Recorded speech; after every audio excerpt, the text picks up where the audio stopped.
Welcome to the Grad School Femtoring Podcast, the place for first-gen students of color to prepare for grad school. This is Doctora Yvette Martinez-Fu, and I will be serving as your femtor, providing you with tips and tricks and everything else you need to know to get into and successfully navigate grad school.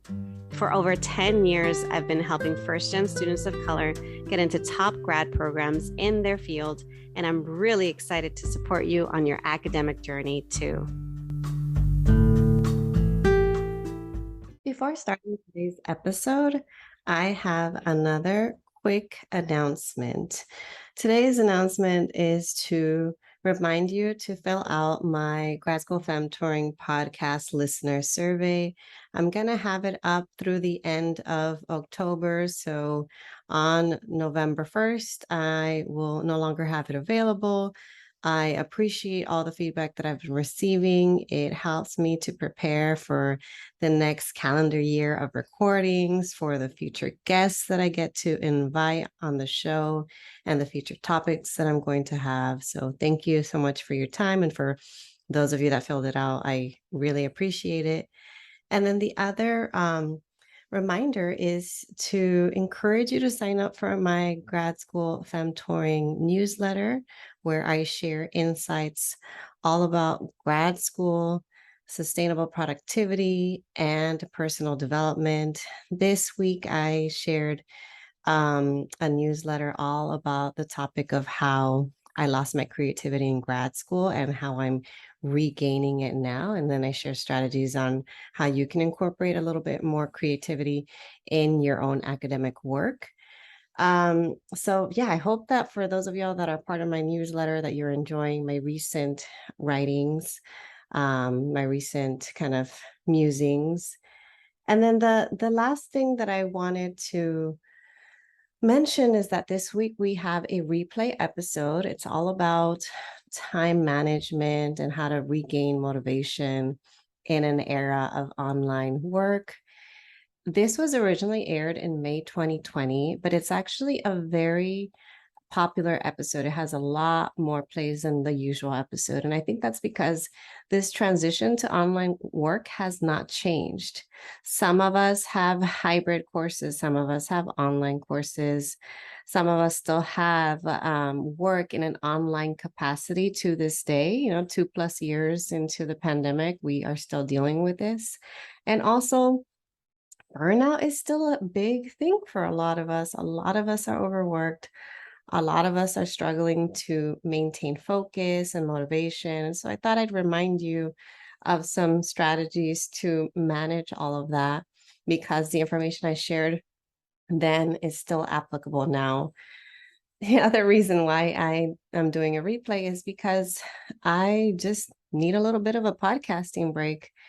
I have been feeling under the weather. My family feels like we've been sick every other week ever since my daughter started daycare in September. And so I just needed a little bit of a break. It's a bit of a busy season for us. We've had family over. We have family over now too. It's been busy. So I get it. I know that a lot of us are in this busy season and we're needing to find ways to do less or to give ourselves a little bit of grace every now and then. And so this is an example of me doing that with the podcast. I'm still committed to providing a weekly episode, even if it's a replay episode that you probably have not checked out. And then, every now and then I'll have a replay, but for the most part, you'll have new topics, solo episode and guest episodes.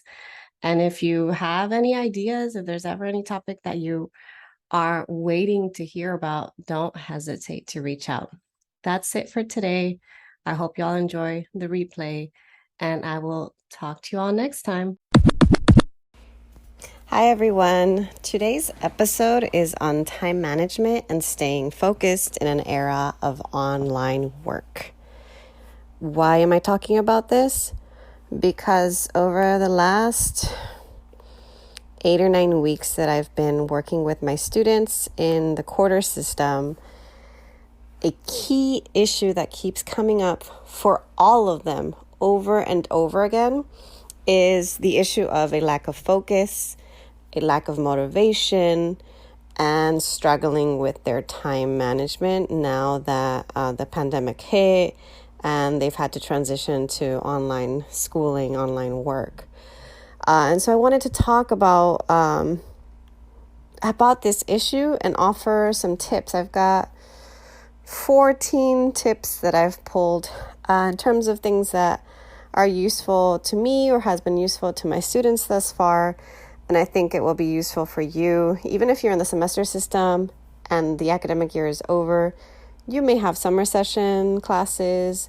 You may continue to be doing online work in the fall. And I think this is just still very, very relevant. And it's going to be relevant for a while of how to remain focused, how to remain motivated, and stay on top of our time management when we're doing everything online and from home, and that external accountability of seeing people and having to go out to specific places to do our work is no longer there.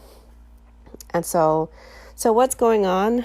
So the issue is, now that we're working remotely, there's this conflation between what was once our home space, our space of comfort, our space, our sanctuary, our safe space. All of a sudden that has become our workspace. Some of us, we don't have offices. We may not even have a desk to work on. I know that's my reality.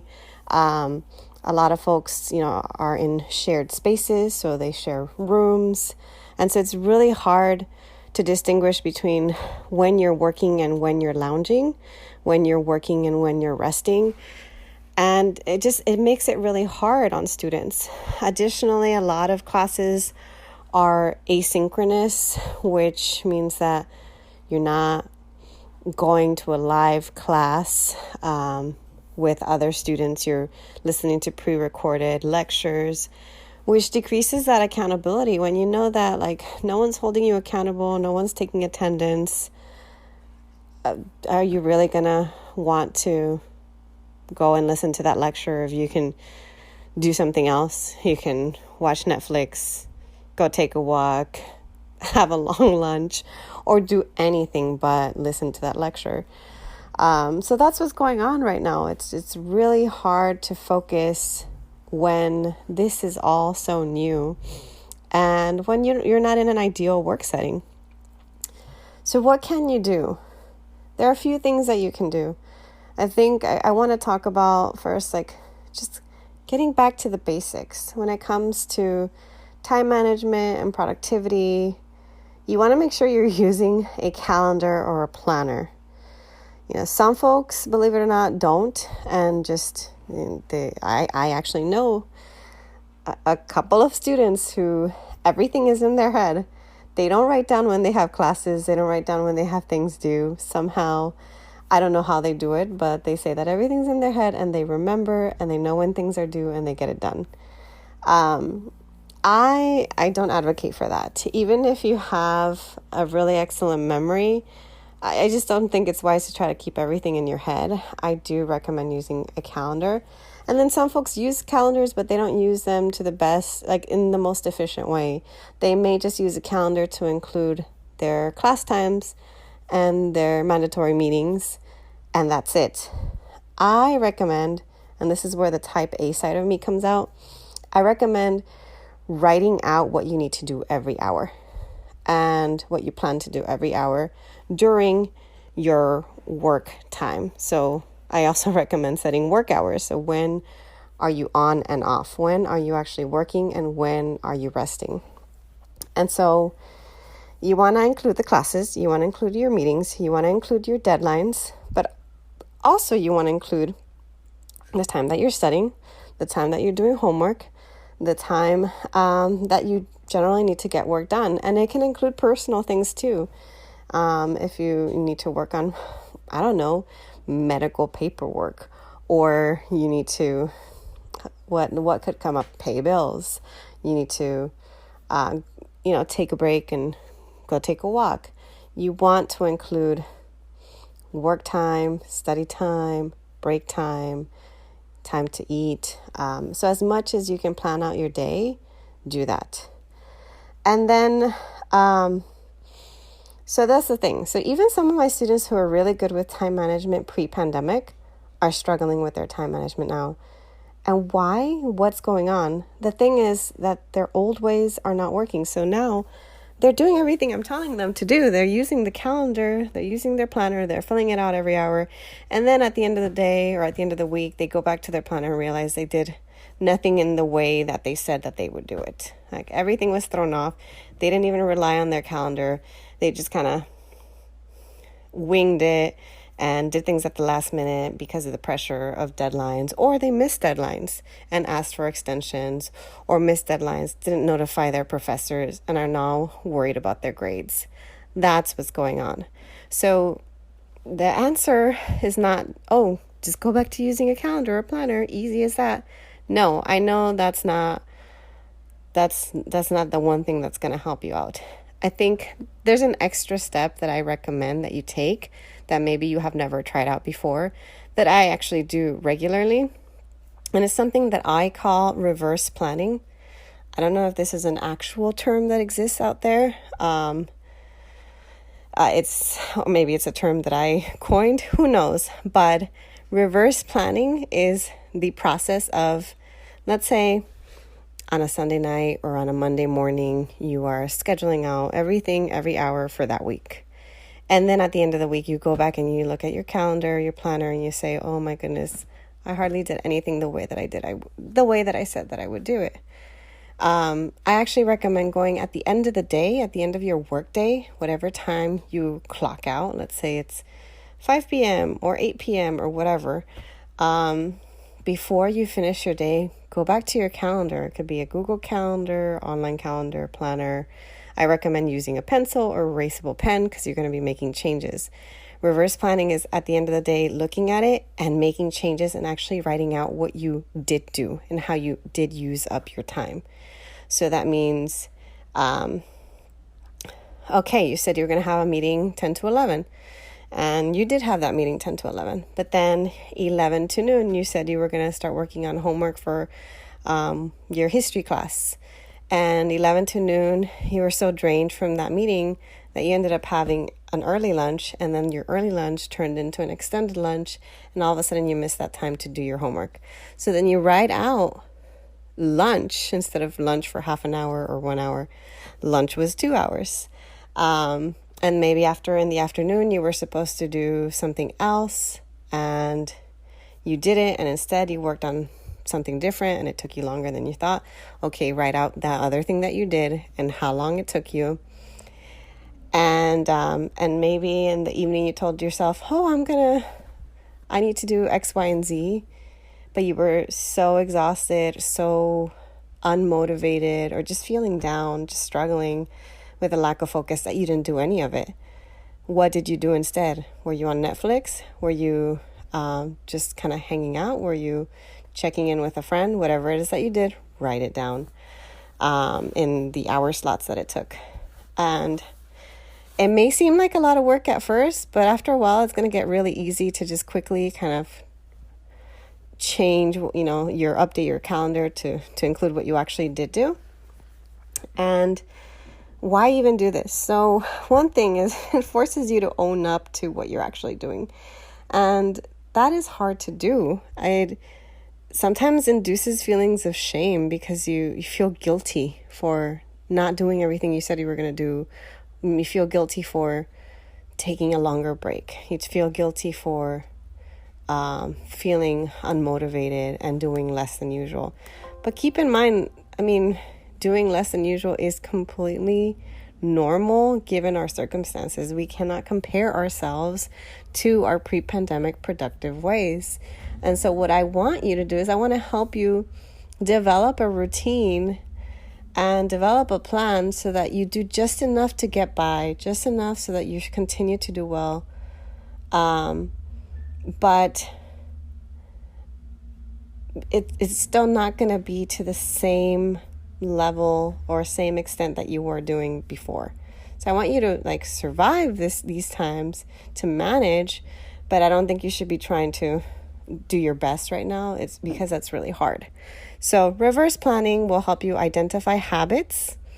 It can help you identify what works and what doesn't work. So for instance, maybe you realize based on your habits, based on reverse planning, at the end of the week, you've reverse planned every day of that week, and you realize, wow, like I noticed that I used to think that I was a morning person, but now I'm struggling to get up in the mornings, and the best time for me to work is after 11. So from like 11 to 6, those are my best hours.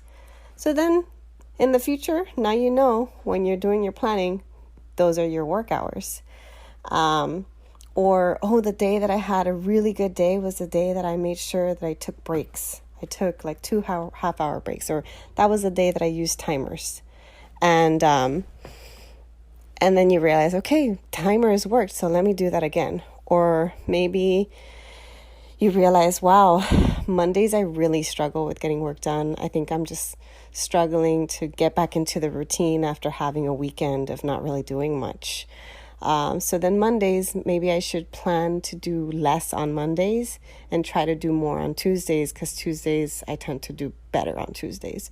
Or maybe you'll notice, oh wow, I noticed that Wednesday, instead of working on my bed, I worked on the kitchen table. Or Wednesday, I made my bed and set up my bed as a desk. And, making my bed, setting up my bed for a workspace, not actually lying down on my bed, but bringing a chair next to my bed. That really helped me feel like I was in the mood or in the mode of working. I also took a shower and got ready that day. And that really helped me get in the zone of working. So I should probably do that again. So basically, like, you'll identify the things that work and don't work. And so then you replicate the setting that works, whether it's the hour or the time of day or the space or whatever it was. Was it a day that you had a study group? So whatever works for you, try to replicate that. So that's reverse planning. And that's tip number 2 of 14. All right, the next thing is, maybe you're using a calendar and you're reverse planning and you still feel so overwhelmed, like there's not enough hours in the day to get everything that you need to get done. What do you do when you feel overwhelmed? I'll tell you what I do. When I feel overwhelmed, I make a list of everything that I think that I have to do that's on my mind that's stressing me out. And then after I make that list, I prioritize that list based on the things that I know have to get done sooner, are more urgent tasks, and the things that can wait. And so based on what's more urgent, those are the things that I'll try to get done, within the next day or 2. And the things that can wait, I'll put them for later in the week, because then if I fall behind or anything, I know I have more time to get to it. So making a list and prioritizing is always very helpful. Some folks use Post-its. That makes me very anxious because I feel like you could lose them so easily. And other folks use apps, project management sites. I use a website, a to-do list website called Kanbanflow, Kanbanflow. Some folks use Trello, Trello. There are a number of websites, apps that you can try out that are free to add things to your to-do list. And then from your to-do list, you could also sync it with your calendar if you really wanted to go all out. But it doesn't matter. It could really be pen and paper, write down a list, prioritize it, and then based on the list, update your calendar. So that's number 3. So next is, I recommend setting minimum and maximum goals. I learned about minimum and maximum goals. I don't even know how, but I know it was during my dissertation writing process. I was doing a lot of solitary, isolated work, working on my dissertation by myself at home. And I noticed that everything just felt so, what's the word? Not mundane, but it was like all my days just seemed to blur and they all seemed the same. Every day I still had to write the dissertation. And it was really easy for me to feel unmotivated. So I thought to myself, setting minimum and maximum goals per day for daily work helped me out. The minimum goal was, what's the absolute minimum goal that working that I could get away with today if I'm having a really rough day, if I'm feeling depressed, if I'm feeling down, if I'm feeling sick, if it's just a day I'm really struggling. What's the minimum thing that I can do and still feel like proud of myself and accomplished and like at least I did something? And then a maximum goal is like, what's the most that I think I could accomplish in a day if I'm having a great day? I'm in a good mood. I've got good energy. I'm feeling great. I'm feeling like in the mood and productive and, like just in the zone. What's the most that I could realistically get done in a day? And so I'd write down my minimum and my maximum. And my minimum some days was literally just set a timer for 5 minutes, open up my dissertation Word doc, and write out a couple of sentences of the next paragraph that I was working on. 5 minutes, and that was it. And if I did 5 minutes, I did something, because the hardest part for me in many cases was getting started, opening up that Word doc, or, for my students, it could be opening up like Blackboard, or, the website we use is called Gaucho Space, or opening up their email inbox and just facing the thing that they're dreading to get done, that they just don't, it just feels like this huge, looming, dreadful thing. And sometimes just facing it, even if it's for 5 minutes, will help you get started. So that's why I set the minimum. And a lot of times, once I got through the minimum, I could do a little bit more. And some days, really, I set a minimum and I couldn't do more than that. And so because it was my minimum goal, I was like, you know what? I did it. I know it's not a lot. I know it's not much, but it's better than doing nothing. So I recommend setting minimum and setting maximum goals. All right. Number 5. See if it's possible for you to set up an online study group or writing group, an accountability group, some sort of peer support system. Why? Because I think that it helps to be in community with others, to have a space where you can share your progress with other people who are in a similar situation as you, who are also struggling. You can use that space as a space to set goals, a space to check in and vent with each other, but then set goals for the next week. And you can even use it as a space to study with them. So if it's a 2-hour meeting, maybe the first half hour y'all check in, and then the next hour you all work, and the last half hour you check out.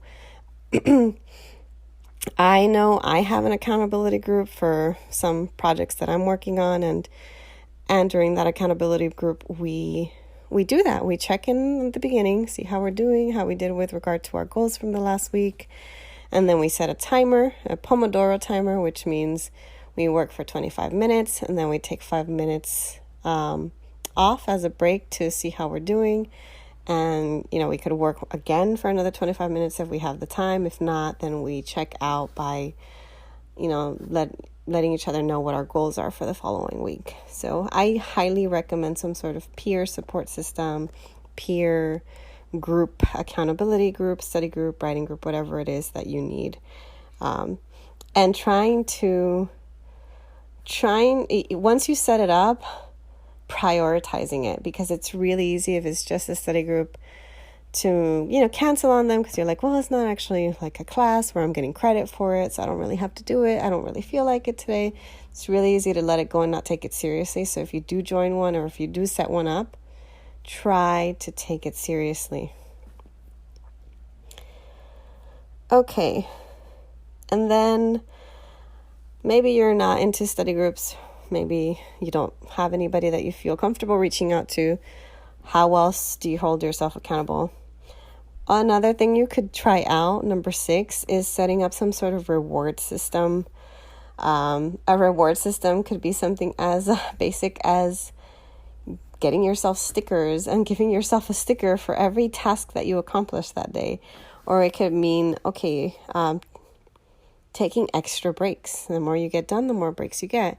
Or maybe your reward system is if, I get through this certain number of assignments, I get to watch this movie I really want to watch, or I get to instead of taking a walk in my neighborhood, I'm going to drive myself to, I don't know, the beach or this really beautiful park or whatever it is that's close to you, and take a longer walk and, really enjoy my scenery. Whatever it is that you can do as a reward system. I don't recommend a reward system that involves spending a lot of money, because I don't think now's the time for people to spend money. Well, first of all, a lot of my students are low-income students. A lot of us are struggling with our finances because of the pandemic. But even if you're not struggling financially, now is not the time to spend money. So try to avoid financial rewards if you can. Every once in a while, getting yourself a coffee or a pastry, or even a bigger reward, like, treating yourself to something on your birthday. Like, those things make sense. That's okay. But in terms of like regularly, every day, I'm going to treat myself to something where it involves spending money, I don't recommend it. So develop some sort of reward system that's not going to break your bank, but that's going to keep you motivated. All right. Well, actually, and I should say my reward system is getting to go out and take walks. I think that's my main thing in terms of my own reward system. And then every once in a while, every couple of months, I may treat myself to something, maybe some earrings or a shirt, but I don't do it often. It's just, after I hit some major milestones, like maybe at the end of a quarter, or maybe once a year or twice a year, I'll get myself something and try not to feel guilty about it. Okay, reward systems. Next is developing a routine. And I think I've been talking about this all along, but I want to make sure I emphasize that right now, the reason why so many students are struggling is because their routine has been completely thrown off. If your routine before was going to campus, going to your classes, after that, hanging out with your friends, and then going to student org meetings, and all of a sudden all of that is stripped away from you, and all you can do is stay home or maybe go outside to run errands or go outside on some sort of nature walk. It's that routine is so different from what you had before. And so I think it's critical to figure out what your new normal is, what your new routine is, what your time to start work is, what your time to end work is. What are you doing regularly for self-care? What are you doing to take care of your physical health, take care of your mental health? So what are those things that are going to help you feel like you have a routine? For some people, it means getting up, showering, or getting ready, changing out of your PJs. You don't want to be in your PJs all day, because then how are you supposed? I can imagine it's harder to get into work mode. At least it is for me if I stay in my PJs all day. Identify a workspace that's different from your lounge space. So maybe a place that's different from your couch or your bed. So the more that you can distinguish between when your work time and workspace is and your time of lounging, rest, comfort is, the better off you'll be. Because otherwise, you're just going to feel like you have to work all the time. You're always going to be in work, study mode. And anytime you take off, you're going to feel guilty. And that's the one thing I'm trying to decrease in my students, because I dealt with that for so long and still to some extent deal with it, but I'm much better off now. It's just that feeling of guilt of always feeling in the back of your head if you're taking a break, if you're watching a show, if you're talking to a friend of I should be getting work done. I should be writing. I should be doing this. I should be doing that. That should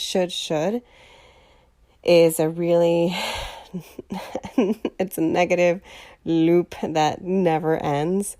And so you got to break that cycle by developing a very clear-cut routine. When you start, when you stop, no matter what. Even if you don't get everything that you need to get done, you stop at a certain hour and you're allowed to take a break. You're allowed to not look at your emails after that. You're allowed to enjoy yourself. You don't have to be, always working and always productive to matter, So develop a routine to minimize the guilt, to increase, your ability to harmonize between your work and your personal life, and to make sure you take care of yourself. And in line with this conversation about taking care of yourself is my tip number 8, which is prioritize sleep. Oh my goodness. The other thing I found that's really common among my students, and maybe it's just my students, but I have a feeling it's happening across the board, is that a lot of folks are going to bed so late. They're going to bed at 2, 3, 4 in the morning, and then waking up at, noon, 1, 2 p.m. And some, that's not necessarily a bad thing. If you're a night owl, go ahead and keep that routine, so long as it is a routine. Because some folks are just like playing it by ear. Some days they go to bed at midnight, some days at 4 a.m. And then the next day they wake up and they don't really know when to start working. They're kind of just waiting it out. That I don't recommend. But if you figure out a routine, you're like, okay, every day I'm a night owl. I'm going to go to bed at 2 a.m. I'm going to wake up at 10 a.m. I'm going to start working and start doing work at 11, or whatever it is, whatever time you want to start. That's okay, so long as there's a routine. But the thing is, if you don't have a routine, it's really easy to lose sleep. It's really easy to wait till the last minute, procrastinate, wait until that rush of the fear of like missing a deadline, having that kick in. Because a lot of folks say, oh, I work really good under pressure. I'm not sure. I'm not sure that's actually true. I think you get your work done under pressure. That doesn't mean you are doing your best work under pressure. So, and then a lot of folks are still doing all-nighters, and eventually that's going to come back and kick you in the butt. It's going to come back and haunt you. You're not going to be in your 20s forever. Not all my students are in their 20s. I have non-trat students too, and parenting students. But generally speaking, my students who are in their early 20s don't take care of themselves, don't prioritize sleep. And not only does that hurt you and your physical health, but it also affects your ability to remain productive, kind of like in a stable way, because your sleep directly affects your health, directly affects your focus, directly affects just your ability to work efficiently the next day. I know that when I don't sleep very well the next day, I'm so tired that I'm not at my best. So prioritize sleep as much as you can. Try to get whatever a number of hours works for you. For some folks, it's 6, and for some folks, it's 8 or 9 hours. Figure out what that number is for you and try to get that in no matter what. Okay. Next tip is to alert others of your work hours so that they don't distract you. This one goes out to all of the folks out there who are working from home and have gone back and moved in with their parents. So maybe you're no longer in the dorms and you're with your parents, and maybe you're sharing a room. And I understand that feeling of sometimes your parents don't understand the concept of you having to get work done, and they put a lot of responsibilities on you. And so I recommend telling them what your work hours are so that they don't distract you during those work hours. And that doesn't have to just be your parents. It could be your siblings. It could be your partner. It could be your kids, like whatever your family setting scenario is. But definitely just letting people know, okay, Mom, I'm going to be working from, 11 to 7. I'm not going to be able to really do lunch with you most days because I really have to focus. So if you can just, if there's anything that you need, if we can just talk about it during dinner, or whatever it is that works for you. Or it could be telling your partner or your child, like, hey, I know in my family, it's my husband and my son. I tell them, like, hey, I've got meetings from this time to this time. Please don't interrupt me during those hours. I'll come back and check in with you all when I'm done with my last meeting. And it's worked out fairly well up to this point. So definitely communicate with everybody else who's in your kind of vicinity, in your like area, workspace, so that way you minimize the number of distractions that you have. Okay. Number 10 is reaching out for help.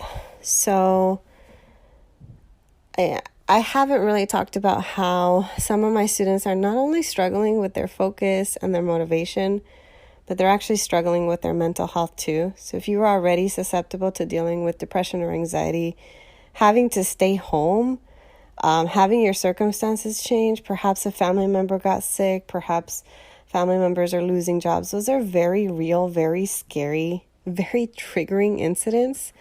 And so it could really affect your mental health, which is why I have this, the next thing is reaching out for help from your professors, friends, family, any resources that are available to you. If you're really struggling, I strongly encourage you, especially if you're a student, you have access to student health care and insurance, reach out to your professors, let them know that you're struggling, see if there's any way that they can provide accommodations or extensions on things if you know that you're not going to be able to get things done on time. Reaching out to resources, whether it's securing a therapist or going to see, a doctor, a psychiatrist, whatever it is that you need to make sure that you're feeling better. Please don't hesitate to reach out for help. A lot of us are out there and we want to help you out. We want to make sure you're okay. We can't do that unless you tell us. So I know it's hard. I was that student who struggled to reach out for help. I was always really ashamed, very shy, and just didn't feel comfortable telling others about my personal issues. I thought that they would judge me for it. But I wish that somebody had kind of reached out to me and told me it's okay to ask for help. It's okay to take advantage of the resources that are available to you. Okay, we're getting closer to the end, so I'm getting to number 11 out of 14. Number 11 is focus on what you can control. Focus on what you can do now. And focus on what you do know. So this is where, again, a lot of us are struggling because there's this loss of control. Like, we don't know how long this pandemic is going to last. We don't know how long we're going to be doing online work. We don't know when we're going to get back to normal, or if there will ever be a normal, if it's just going to be a new normal now. And that is really hard to accept. So what should you do? You should focus on what you can control and what you do know. So for instance, even I get really anxious about the fact that I don't know what's going to happen in the fall. Our university hasn't been very clear about whether or not we're going to be doing online instruction, if we're all going to have to return back to campus and everything's going to go back to how it was before, but with social distancing practices in place. So I don't know. My students ask me, when they ask me, I'm very honest with them, and I say, we don't know, and we're working with a number of different scenarios and options, but we don't know. What we do know is, and that's where, again, focus on what you do know. We do know that we're going to be online through the end of summer sessions, which for me gets us through mid-August. So I know that I can do my planning. I know what to expect. I know what to do from here on until mid-August. And I just have to wait until we get to that point and then find out about fall and accept that. So focus on what you can control, what you do know, and then make your plans accordingly. All right, number 12.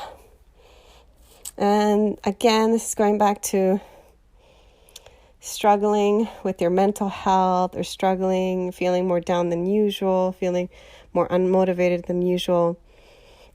What if you just want to vent? You just want to dwell. You just want to be in your feelings about something. What do? Do you push through and try to get your work done like you said you would in your calendar? Or is your day completely over and you just give up and you decide to just take a day off because you need a mental health day? I mean, either one would be perfectly fine, but I actually recommend neither. I recommend that you do vent, that you do dwell, that you do be in your feelings and allow yourself that space, but to set a timer or a limit on it. So maybe if, like, you know what, I'm having a breakdown right now. I'm really upset over whatever's going on, and I know I'm not going to be able to get the work done I said I would get done this hour, but I'm just going to give myself an hour. I'm going to cry. I'm going to let it all out. I'm going to journal. I'm going to call a friend, whatever it is that works. And when that hour is up, or when that hour and a half or 2 hours, however long you need, when that time is up, I'm just going to have to move on and go on to the next thing. So I do recommend, if you can, trying to set a timer or a limit on it. So that way it's really easy to dwell and then let that take over, and then let it take over for a while, especially for those of us that have suffered from depression. It's really triggering, like, to have a bad day. It's really easy to then have another bad day, and then another, and then out of nowhere you realize, how did I get this far and let it get this bad without getting help? So if you notice that you're struggling to set a timer or a limit on it, go back to my tip number 10 and reach out for help. Okay, number 13 is give yourself something to look forward to each day, and or start a gratitude practice. So I know it's really hard to find joy nowadays when so much is going on in the world. And some of us feel guilty feeling joy, feel guilty like having a good time while we're at home.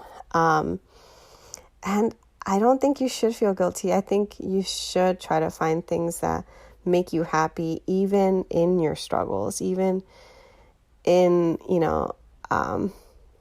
whatever difficult circumstances you have. You can always find something to look forward to, whether it's one-on-one time with your child, with your sibling, with your friends.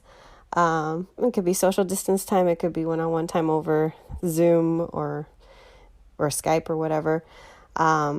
What is it that you're going to look forward to every single day?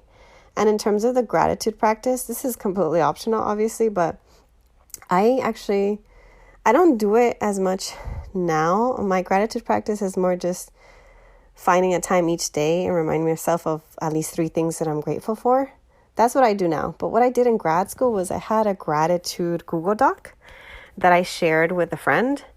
And then every day, the two of us would go into the Google Doc and write out 3 things that we were grateful for each day. So I'd write out my 3 things. I'd write the date and the 3 things that I was grateful for. And then she'd write it out. And then the next day I'd get to see what her 3 things were for the day before. And it was really nice. It was interesting to see the things that she was grateful for, and made me realize, I should be grateful for that too. And, over time, doing that every single day, it actually shifted my perspective. I tend to be a very pessimistic person. I used to call myself a realist. I'm like, I'm just a realist. But I tend to see things, in the worst case scenario, or catastrophize things. And I think that has to do with childhood trauma. I understand that. But now, because of my gratitude practice, instead of thinking of all the things I don't have, instead of dwelling on anything that happens to be difficult in my life now, I found a way to find joy and to appreciate the things that I do have. And I feel like I have, there's more abundance in my life because I'm more conscious of what I do have. So, if it's a roof on top of my head, or if it's my health or being alive, whatever it is that just reminds you, oh my gosh, I should be grateful for whatever it is that I have right now. At least I'm in school and I've got something to do every day. At least I'm getting a paycheck, or at least my family is okay and, everybody's healthy, or at least, whatever it is that you have going on that you can be grateful for, you can always find something to be grateful for. So that's number 13. Find things to look forward to or find things to be grateful for. All right. The last tip is reminding you that it's okay to lower your bar, to be compassionate with yourself, and to do what is enough. Right now is not the time to try to be your best self. Right now is not the time to thrive. Right now is not the time to do everything in the perfect way. Right now is the time to take care of yourself, to do whatever is enough to get by, whatever is enough to get you to achieve your goals, but no more than that. It's okay to lower your bar. It's okay to do less. But just figure out what is it that I can do that's enough, and then be okay with that. And I know not every day is going to be easy. Some days are going to be harder than others. But I hope that some of these tips are useful to you. I hope you can implement them. Let me know if you tried something and if it worked out for you or not. And I'd also, if you have any additional tips or things that are working for you, I'd love to hear them. I'll happily share them either in my next episode or over Instagram on social media. So I actually really like hearing from my listeners. So if you have anything, shoot me an email, send me a DM on Instagram, and I'm always happy to hear from you. Have a good rest of the week, everyone.